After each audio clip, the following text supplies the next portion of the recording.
বন্ধুরা, সেদিন সকালটা ছিল একেবারে অন্যরকম। মা বাবা বাসায় ছিলেন না, তাই পুরো বাড়িতেই শুধু আমি আর আমার ভাইয়া একা ছিলাম। রাতে ঠিকমতো ঘুম হয়নি, তাই সকাল গড়িয়ে দুপুরের দিকেও আমি ঘুমিয়েই ছিলাম।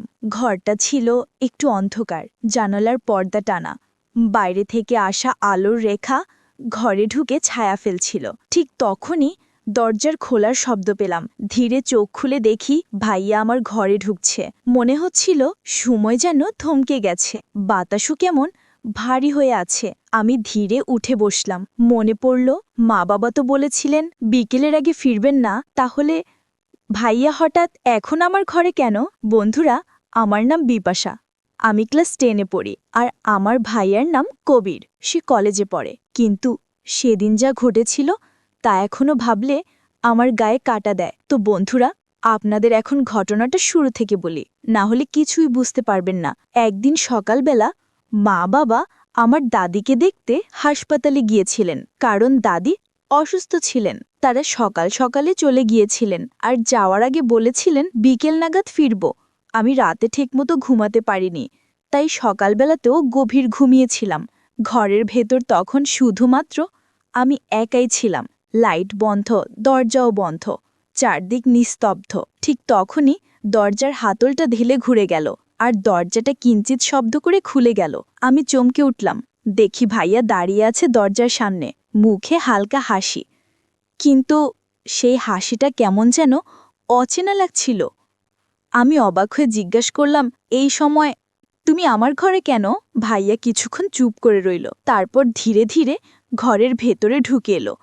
তার চোখে কেমন এক গভীর দৃষ্টি, যেন কিছু বলতে চাইছে আবার লুকিয়েও রাখছে। বাতাসে এক অদ্ভুত ভারী ভাব ছড়িয়ে পড়ল। আমি অনুভব করছিলাম কিছু একটা ঠিক নেই। ভাইয়া হঠাৎ আমার বিছানার পাশে এসে বসল, তারপর নিচু স্বরে বলল, বিপাশা, আমি তোকে একটা কথা বলবো, কিন্তু কাউকে বলবি না কিন্তু।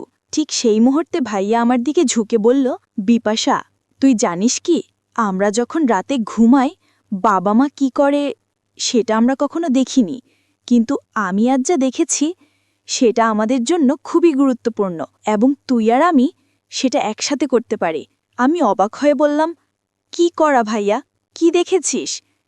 এসব আগে কখনো বলিনি।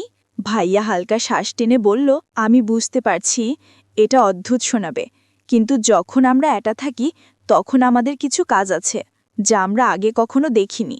বিপাশা, এটা হয়তো আমাদের জন্য নতুন অভিজ্ঞতা, কিন্তু একসাথে করলে আমরা সব বুঝতে পারব। কবির ভাইও ধীরে বলল, বিপাশা, আজ সকালটা আমাদের জন্য বিশেষ।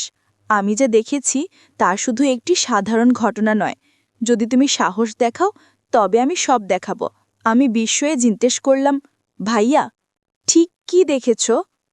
এটা কি গুরুত্বপূর্ণ? কবির ভাইয়া হালকা হেসে বলল, হ্যাঁ বিপাশা, এটি গুরুত্বপূর্ণ, কিন্তু প্রথমে শর্ত, তুমি আমার সঙ্গে থাকবে, ভয় পাবে না এবং মনোযোগ দেবে। আমি মাথা হেলালাম, ঠিক আছে ভাইয়া, আমি প্রস্তুত। ভাইয়া হালকা হেসে বলল, চলো তবে, আগে দরজা বন্ধ করি, বাইরে কেউ যেন আমাদের দেখতে না পারে। সে দরজার তালা টেনে দিল।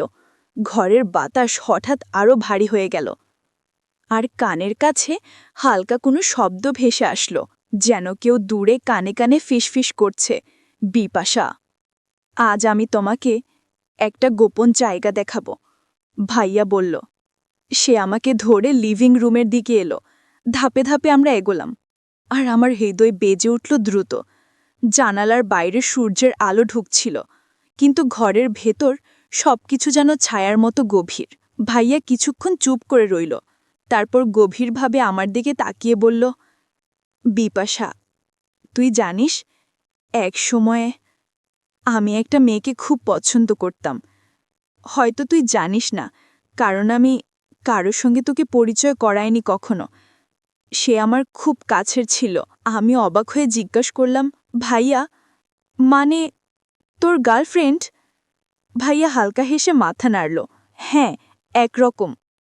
কিন্তু অদ্ভুত ব্যাপার কি জানিস, সে দেখতে তোর মতোই ছিল, চোখ, চুল, হাসিটাও। মাঝে মাঝে তোকে দেখে মনে হয় তার কথা আবার ফিরে এসেছে। আমি কিছুটা চুপ করে রইলাম। তার কণ্ঠে বিষণ্ণতা অনুভব করতে পারছিলাম। তারপর কি হলো? আমি ধীরে জিজ্ঞেস করলাম। ভাইয়া নিঃশ্বাস ফেলে বলল, সে একদিন হঠাৎ হারিয়ে গেল, কেউ জানে না কোথায় গেছে। ভাইয়া একটু চুপ করে আমার দিকে তাকিয়ে রইল। তারপর ধীরে বলল, বিপাশা, তোকে দেখলে আমার আগের গার্লফ্রেন্ডের কথা মনে পড়ে। জানিস, তুই আর সে দেখতে অবিকল একরকম ছিলে। মাঝে মাঝে মনে হয় তুই আর সে যেন একই মানুষ। আমি কিছুটা অবাক হয়ে বললাম, ভাইয়া, আসলে আমি কিছুদিন ধরে একটা ব্যাপার খেয়াল করছিলাম। দেখতাম তুমি মাঝে মাঝে আমার দিকে চুপচাপ তাকিয়ে থাকো। আমি ভাবতাম হয়তো তুমি কোনো কিছু নিয়ে চিন্তায় আছো, কিন্তু এখন বুঝতে পারছি আসলে সেটা ওই মেয়ের জন্য, তাই না? ভাইয়া হালকা হেসে তারপর নিঃশ্বাস ফেলে বলল, হয়তো তাই। অথবা হয়তো আমি এখনো বুঝতে পারিনি যে কেন তোমার মধ্যে তার ছায়া দেখি। ঘরে তখন নিস্তব্ধতা নেমে এলো। জানালার পর্দা হালকা দুলছিল। বাইরের বাতাসের শব্দ ঘরে ভেসে আসছিল। ভাইয়া ধীরে বলল, আজ একটু ক্লান্ত লাগছে, আমি তোর ঘরে একটু বিশ্রাম নেব। আমি কিছু বললাম না, শুধু মাথা নাড়লাম। ভাইয়া চুপচাপ এসে বিছানার পাশে বসে পড়ল। তার চোখে এক ধরনের ক্লান্তি আর অজানা রহস্য। যেন কিছু বলতে চাচ্ছে কিন্তু থেমে যাচ্ছে। আমার মনে হচ্ছিল এই পুরো ব্যাপারটার পেছনে কোনো গোপন গল্প লুকিয়ে আছে। ভাইয়া আমার বিছানায় শুয়ে একটু বিশ্রাম নিল।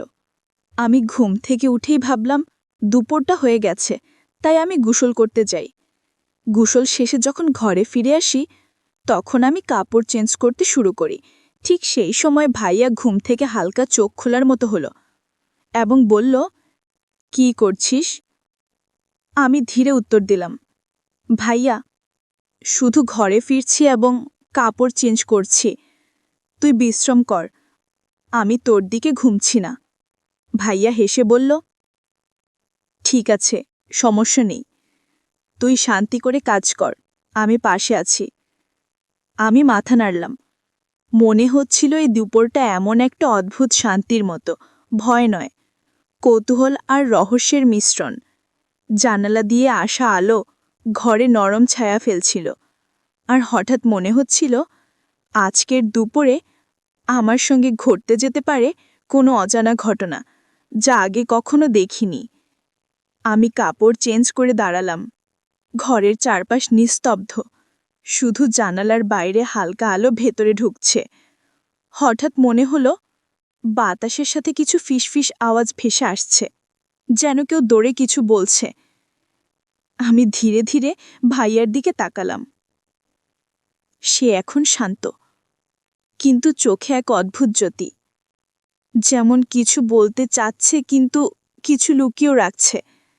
ভাইয়া হেসে বলল, বিপাশা, আজকের দুপুরটা আমাদের জন্য বিশেষ। কিছুক্ষণ পরে তুই দেখবি যা আগে কখনো দেখনি। তবে তুই ভয় পাস না, শুধু মনোযোগ দে। আমি কিছু বললাম না, শুধু মাথা নাড়লাম। আমার হৃদয় বেজে উঠছিল দ্রুত। মনে হচ্ছিল আজ এখানে কিছু রহস্যময় ঘটনা ঘটতে চলেছে, আর আমরা দুজনেই সেই রহস্যের অংশ। তো বন্ধুরা, এই গল্পটি কিন্তু এখানেই শেষ নয়, আরও বাকি গুরুত্বপূর্ণ শেষের অংশ রয়েছে। যদি আপনারা দ্বিতীয় পর্ব পেতে চান, অবশ্যই এই চ্যানেলটি সাবস্ক্রাইব করে পাশে থাকা অল নোটিফিকেশন অন করে রাখবেন। আর আগের থেকে যারা সাবস্ক্রাইব করে রেখেছেন, আপনাদের জন্য অসংখ্য ভালোবাসা রইল।